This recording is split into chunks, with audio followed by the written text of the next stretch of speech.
Yan mga busing, kung mag-splice tayo ng beam natin sa top bar, dapat dito lang tayo sa mid span mag-splice ng top bar natin. Halimbawa yung mid span na to ay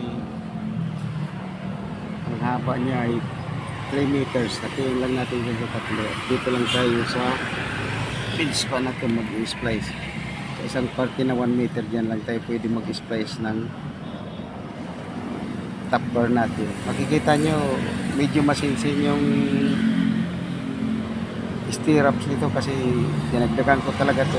Siniksakan ko yung stirrup nito para maging matibay siya kasi nandito yung dugtungan niya. Kaya makikita nyo siksik siya.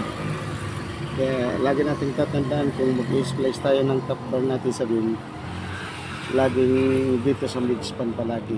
Hatiin natin yung span ng tatlo. Doon sa pangatlong parte, doon lang tayo pwede mag-splice sa gitna. Sa gitna ng beam, dyan lang. Yan mga puso. Yan, may corner ako dyan. Dito sa kabila, may column din dyan. So, naglagay din tayo ng mga spacer natin sa beam. 40 mm yung spacer na yan. Nakikita nyo. Para nakasintro talaga siya. 40 mm yung covering niya. Yan mga pusing, makikita nyo nakasintro yung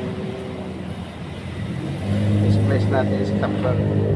Dito lang tayo pwede mag-splice sa top bar sa sentro ng gulong. Hinati ko yan sa tatlo. Makikita nyo yung stirrup niya kasi pinagdagan ko talaga yan para matibay siya dahil nandyan yung tuktungan niya. Yan.